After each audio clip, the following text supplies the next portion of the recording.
Hello lovelies and welcome to the channel.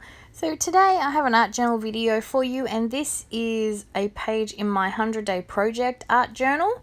If you're not sure what that is, I'll leave some info in the description below, but basically you choose a creative endeavor to take part in once a day, or I don't know if it's once a day, but basically every day for 100 days. And for the past this is my third year, and I've always chosen the same thing. I do 100 days of art. So basically I do an art journal page every day.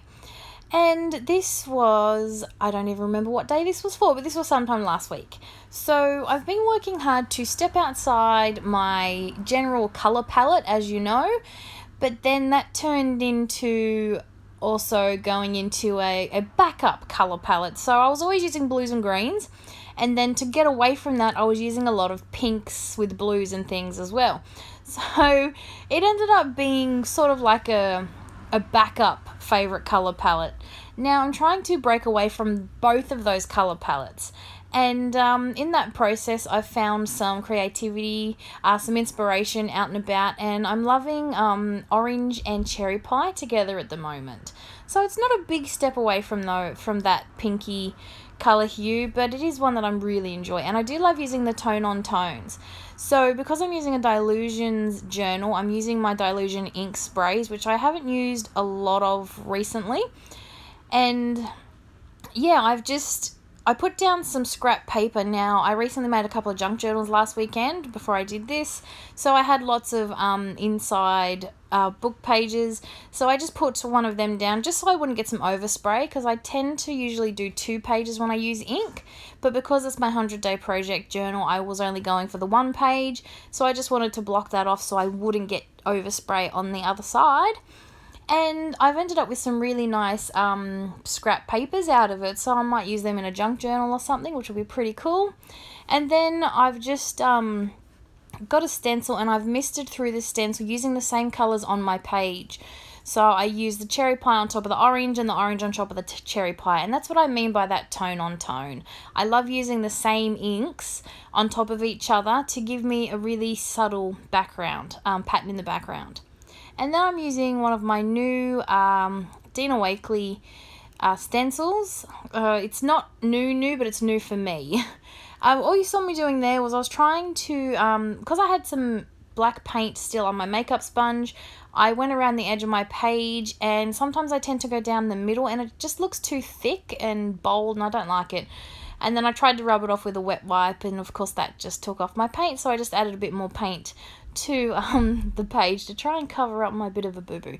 But it is an art journal page, so it doesn't have to be perfect. It's not a big deal. So what I'm doing here is I'm going through just a random magazine that is floating around my room. I've been collecting a lot of these fashion magazines when I go out, and I go to op shops and things. I've been finding some pretty cool magazines because I don't tend to buy fashion magazines, but I've been finding a few, so I'm getting a really good collection. And I just wanted to do sort of like a collage. Now, my collage isn't the best. I know, you're thinking, how do you get it wrong? It is literally mushing pieces together. I don't know, I don't have a knack for it. So I've been trying to work on it and experiment with it. So basically I cut out a figure, and then I just wanted to add, it's not even major collage, it's just I just wanted to add different eyes just to change the look of it, so it didn't look like I just stuck this figure on the page, which is exactly what I did, but I wanted to add something to it so it looked a little more, I don't know, a little different, and not just the way it was in the magazine. Does that make sense? So I stick this down, and then I go through the magazine looking for another image I can stick down, just like to, change the eyes, change the face a bit.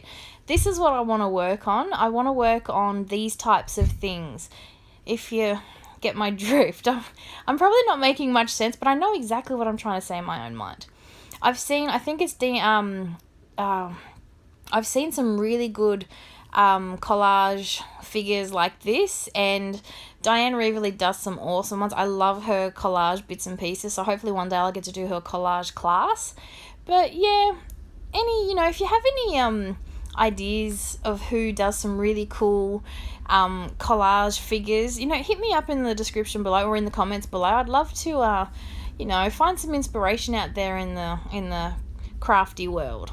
So as you can see, I'm just adding a different set of eyes just to make this look a little different than how she come out of the magazine.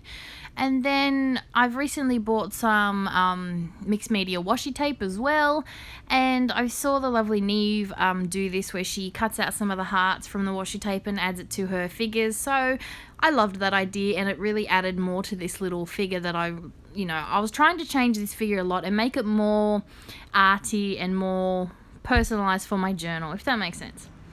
Now I'm just trying to add a bit to my background because I didn't really add any stamping or any texture of any kind apart from the stencil. So I'm just going over with one of my favorite background stamps, and I'm just using some ink to do that. And then I'm going to come in with my white gel pen. I love using my gel pen. It's just a cheapy white gel pen I got offline. I do have the Jelly Roll ones as well, and I find that these work just as well. So I tend to use these instead of paint pens when I've used ink, because with ink you're supposed to let it sit for, dry really well for a lot longer than what I'm patient enough to wait for.